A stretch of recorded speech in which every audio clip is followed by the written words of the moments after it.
which is focused on our standard transceiver portfolio, and we can kind of get into some of the details of this. We have LoRa Edge, which is our chip-to-cloud solution, and then we have LoRa Cloud, which offers cloud services, and then encompassing all of that is what we call LoRa Basics, which are software components which support all the product portfolio, the whole product portfolio. Okay, so pretty much across the whole range, or where do other organisations fit into that set of products and services? Where do they deliver other solutions? Well, we're of course a semiconductor company, so we're primarily focused on delivering the silicon. But as the business evolves, we've developed a chip-to-cloud solution which includes the silicon, which includes cloud components. But again, we're delivering the components which our customers then integrate into a final solution.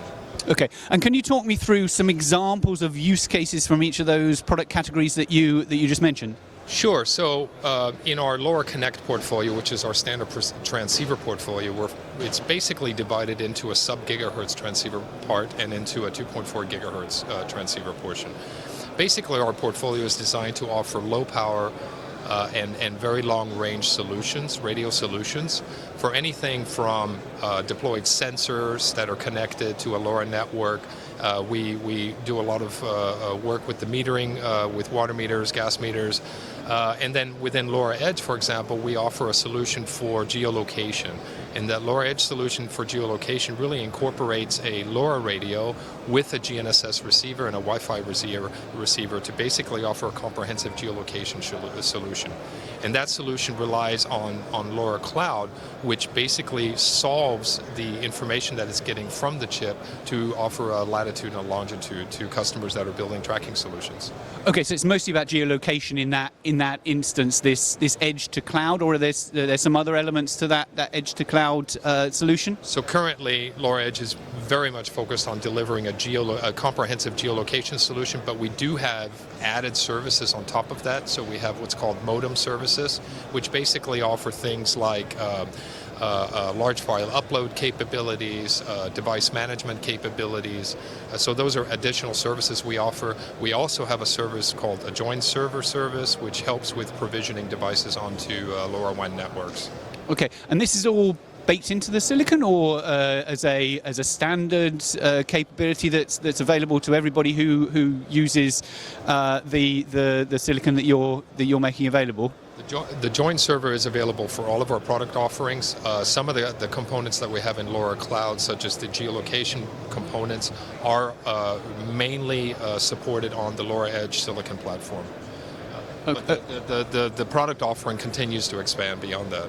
Okay, so thinking about the edge and cloud solutions, you can talk me through the 3 or 4 biggest advantages that you get with that.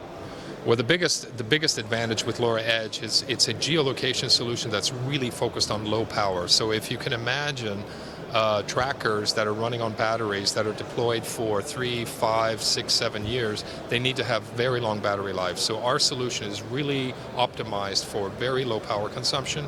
And so part of the way we do that is by segmenting the compute piece of resolving for latitude and longitude and moving that into the cloud.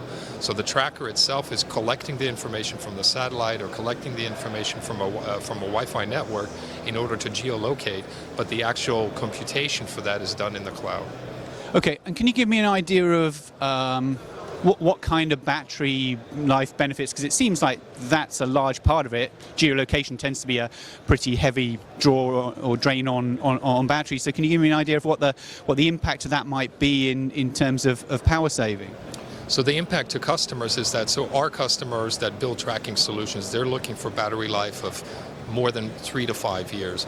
And basically what that translates to is you can offer long battery life by putting more batteries into a tracker, or you can use, for example, LoRa Edge, not use as many batteries and still get the same battery lifetime out of less battery. Okay, that's interesting stuff. Any other advantages you see to other than the battery life benefits? Are there some other benefits that come with using this cloud and edge solution? Well, of course, with LoRa Edge, one of the things that you get is a piece of silicon, a piece of monolithic silicon, which has integrated the GNSS receiver, it's integrated the Wi-Fi 2.4 gigahertz receiver, and it has the LoRa radio, the latest advanced LoRa radio capabilities that we have. All of that's integrated on one chip, so that's a huge advantage. and it's really a state of the art and one of its kind in the market. Absolutely. 2.4. We talk a fair amount about 2.4 and have done over the last couple of years. Do you see a big market for that? How is Semtech positioning Connect with regard to that? So within our LoRa Connect portfolio, we have a device called the SX1280, which is our 2.4 gigahertz transceiver, and we're seeing really a lot of interest in 2.4. The two primary reasons that customers are coming to us for the SX1280 and for 2.4 interest has to do with what we call single SKU. It's the ability to build a product in 2.4 and be able to serve a global market without having to deal with the various regulatory requirements in each region for sub-gig. The other major advantage in LoRa 2.4 is that we can offer a higher data rate. It does come at a cost of less range, but we can offer higher data rate with our LoRa 2.4 solution. So those are the two primary benefits at 2.4, is what we call global coverage from a regulatory, and then the higher data rates. Because it's a consistent band that's available globally, and therefore you can develop a solution, deploy it wherever you like in the world. Challenges with the range of the cells, though, one would think, based on a higher frequency, generally means smaller cells. So, see those being a challenge? So in terms of the gateway deployments, there's obviously the consideration of range, as you mentioned.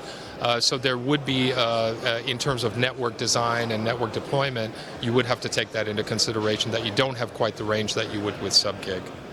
Great. And you're speaking at 2 o'clock this afternoon. What are you going to be talking about? I will be talking about our portfolio, basically the breakdown of what we have to offer, what is new in the portfolio, and what exciting things we're working on in the future. Okay. And what else have you seen at the show that's been interesting, if I can ask you that? I mean, obviously, Semtech's interested in pretty much everything across the LoRaWAN ecosystem, but there are one or two things that might have stood out as being interesting trends, things. We haven't been here for 2.5 years or so things that have changed in the interim. Well, I think the two main things I notice is that after the pandemic, of course, we're seeing really great attendance in the event, which is really good to see. And we're seeing this continued expansion of the ecosystem. So the ecosystem continues to grow, continuously brings new members in, and so that's really great to see. Okay, fantastic. Randy Ryder of Semtech, thank you very much. That was great conversation. Next up, in about 5 minutes, we'll be talking to Stefano Implicito of Arduino. See you then.